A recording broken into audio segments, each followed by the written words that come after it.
This is the ANDRA Drag Racing Podcast, the most powerful podcast for the most powerful motorsport on the planet. Tim here with you, and we are gearing up for the Rowe Memorial Superstock Classic at Calder Park Raceway this Saturday. It also serves as round 4 of the Summit Racing Equipment Sportsman Series, so you're getting over 120 entrants vying for championship points and battling it out for ANDRA Christmas trees. It promises to be a great event. We've got a full field of Super Comp. We know it's all about Super Stock, but it's going to be a Super Comp field this weekend, which is going to make it pretty interesting. Top Sportsman is one of the larger fields. That's going to be awesome. Supercharged Outlaws, as always, is action-packed. You've got Modified, Super Sedan, Modified Bike, Super Street, Junior Dragster, Super Gas. It is all happening. If you happen to be listening to this after November 19th, of course, you can catch the replay of the live stream online and keep an eye out for highlights coming up on Speed Week. But without further ado, let's get into it. Joining me now is Superstock competitor and two-time Rowe Memorial Superstock Classic winner, including in 2015, Les Heintz. Welcome to the show. Yeah, thank you, Tim. It's nice of you to get in touch with me. Well, I know you're a busy guy, and so I appreciate you giving me the time, but we've covered some of this territory before. You know, I spoke to you after the event last year. We've done some other stuff as well, but just for our listeners, as a current racer as well, what does it mean to win this event? Oh, to be able to win the event even once was fantastic. To win it twice, well, it was an absolute dream. And, to keep it in Victoria, where Andrew and Wayne were just fierce competitors, it's just been, it's just great for them as well. And what are some of your memories of both Andrew and Wayne? I know you knew them way back when, is that correct? Would have been back in the 70s when I had an early Camaro, and I sort of met them when Andrew worked at Super Plus, and Wayne was there as well, and they were just super competitive and fearsome street racers, and they'd race on grass if they had to. They were just so dedicated to racing in any aspect. And for Andrew, who you probably already know, was crippled and walked with calipers, and he would, like I've said before, I just saw him build a big block Chev on a tire and turn it over, and he built that thing, put it in the car. They would race hell or high water. Andrew and Wayne had like a huge history with racing and their American contacts, and they were quite unique in the way that they went about things, and they had a lot of good people that they obviously worked with, and their knowledge became better and better with what they built, and Wayne especially going into chassis work. And I think with what they had at their disposal, they did a great job. So going to this weekend, there's a pretty big competitor count. How hard is it to go back to back in a race like this? Well, I think with the quality of the races that are coming over, and I think it's going to be a pretty tough race for anyone that gets there, and anyone that wins will certainly deserve it. Well, thank you, Les, for being on the Andrew Drag Racing Podcast. It's always great to catch up with you, and best of luck for the weekend. We are talking about the Rowe Memorial Superstock Classic and Round 4 of the Summit Racing Equipment Sportsman Series at Calder Park, November 19th. And joining me now is Superstock and Pro Stock legend, 4-time Pro Stock champ, 2-time winner of the Rowe Memorial, Peter Ridgeway. Welcome to the show. Thank you. It's good to be talking to you. Now, you go way back with both Andrew and Wayne Rowe. Just tell me a little bit, give us the origins of this event and why it means so much to Superstock racers. Well, look, both Andrew and Wayne were early pioneers in the sport. They were stalwarts of Superstock. They jumped through the street ranks, and then they worked their way up into Superstock. On the run through, probably they won a Ford versus Holden.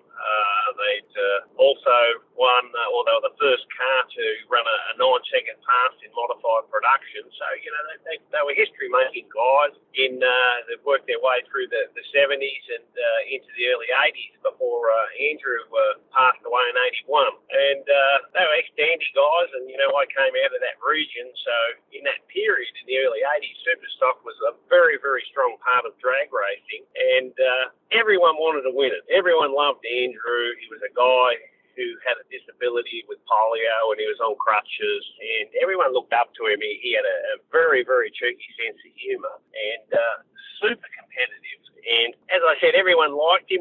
Even some of the Ford guys liked him. He was a chef man, and that probably says it all.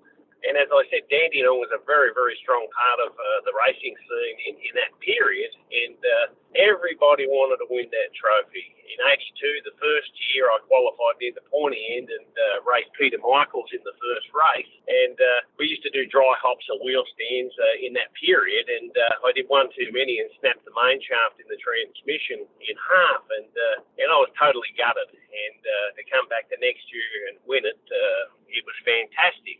We also had a huge amount of competitors in the period, and the early races were actually 32-car fields with up to 40 people qualifying, and the prize money in that period was probably $1,200 for a win for a Superstock win. Well, the first race I think was $3,500, and the second was $5,000. So there was plenty of incentives and pride on it. What are some of your memories of both Andrew and Wayne, whether it's, at the track or away from the track? Well, my first memory of meeting Andrew was in the 70s, and I was playing football at the time, and a few friends that used to come and watch me, they were a little bit older and they had nice cars, and consequently one night after I played football, we found ourselves cruising around the Dandenong area, and of all things I was driving a Ford, and it was an XY GT HO Phase 3, red in colour. There was 3 or 4 of us in the car, and we came up to this guy had a big moustache, and he was driving a red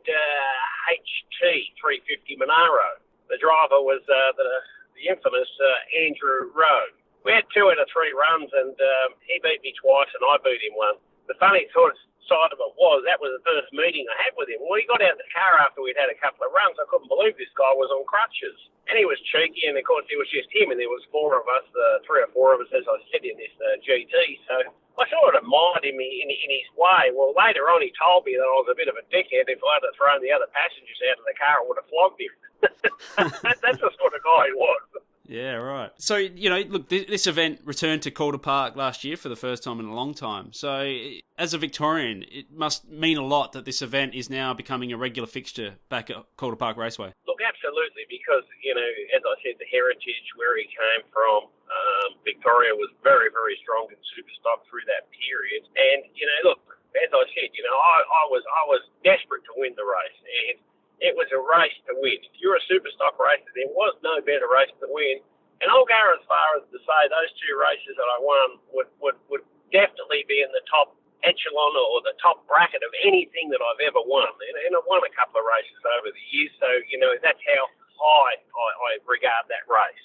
So you hold that higher than, even championships that you've won? It means that much to you? That meant so much to me, to come out of the era, and you've got to put this into perspective. Wayne and Andrew were guys that you looked up to because they were a little bit older than me, but not much, a few years older.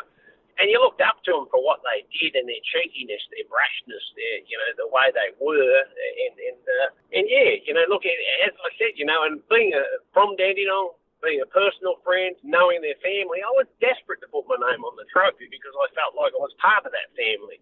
So, absolutely, and people have asked me over the years, what's the best race I've ever won? And I don't usually take much hesitation in saying that. It'd have to be up there right with the very best thing I've ever done. Yeah, well, now you're involved with several teams and drivers away from the track, so you probably have a few interests at the track this weekend. I know you're involved with Darren Parker and you've been involved with the Soldatus team before. So how does that affect your allegiances this weekend? Are you kind of just there to have fun and celebrate? Are you pulling for anyone in particular? Or what does it mean for you this weekend to be involved with so many people? Well, look, my career has included a lot of customers and people that I've helped over the years. And nothing gives me any more pride than watching someone win that I'm helping. And it's a team sport, and over the years I try to include my whole team in any victory that I had and don't put myself on a personal pedestal.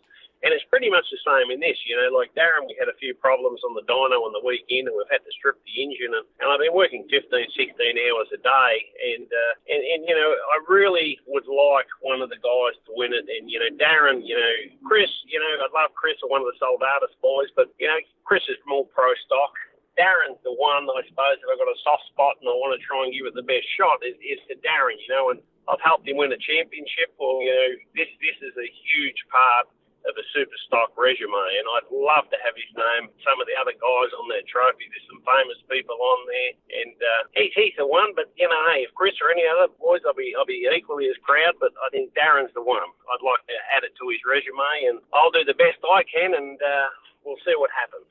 It looks like this weekend is going to be a large field, but it perhaps will be a super comp field because there's a number of super stock races, but about 5 comp cars are going to be involved. I mean, how does that affect the strategy or the event for you? Look, I've always classed comp pretty much the same as super stock. I've had customers in both, and they're similar. They run the thing. A lot of guys make a big deal out of the dragster versus a sedan. I don't think it matters a shit what's in the other lane, to be honest with you, so bring it on. Fair enough. Okay, so it doesn't change anything for you, so you just go out there, you still got to beat the other guy in the other lane and run under your index. That's all you've got to do, and at the end of the day, I'll tell you what I tell all my guys, the only person you've got to concern yourself with is yourself, because you have enough trouble controlling your own destiny, so why would you bother looking in the other lane? Fair enough. And while I've got you, I've got to ask you, because there will be some people out there perhaps watching on the live stream or out at the track that may not quite understand the index system of Group 2. So you being who you are, it would be remiss of me not to ask you to perhaps explain that as best you can for those fans that maybe don't quite understand the Group 2 index system. Well, look, it's fairly simple. As in any index system, you don't want to hit your index because it shortens your advantage. So at the end of the day, you've got to race smart. Now, the easiest advantage you're going to get is on the tree. So, you want the best reaction time possible, and you want to get to the stripe first without, chewing too much up. And it's a hard deal, but I believe it's a fair deal. And sometimes luck will fall into your place. Guy might red light. There's a lot of driver savvy. You've got to look up, make sure, there's no lights flashing. You haven't got the wind light on. Sometimes you'll see a guy with the wind light on. He drives it out the back door and chops his head off. So, look, it'll be a racer's race, and it's been this way for a long time, and I think it'll be fine. Yeah, well, that's the thing. I don't think people realise the nuance that goes into Group 2 racing. I mean, it really is all about strategy. It's not just about punching it to the other end as quickly as possible. Well, I think the strategy is probably the biggest part of it. You don't necessarily need to have the fastest car, which is hence sportsman racing. Look, there's just as much between the ears in this type of racing as there is technically. Yeah, that's right. Well, best of luck on the weekend, Peter. Appreciate you taking the time to chat with me today. And as I say, good luck. Pleasure, and as always, I hope everyone has a good weekend, a safe weekend, and as many people as possible get on the hill. You're going to witness something great. Excellent. We'll see you at the track. Thank you. My thanks to Peter Ridgeway and Les Heintz for joining me on the podcast today. Don't forget, if you cannot be at Calder Park Raceway, November 19th for the Rowe Memorial Superstock Classic and Round 4 of the Summit Racing Equipment Sportsman Series, you can watch the Garmin Verb ANDRA Drag Racing live stream for free. We're opening up as a free trial and a precursor to the SA Summer Nationals a couple of weeks later, but you can watch all the eliminations from late afternoon until stumps completely free. Just go to andra.com.au and click the live stream link on the right-hand side. That's all for the ANDRA Drag Racing podcast this week. Join me next time when we hear from the winners of the Rowe Memorial Superstock Classic right here on the most powerful podcast for the most powerful motorsport on the planet.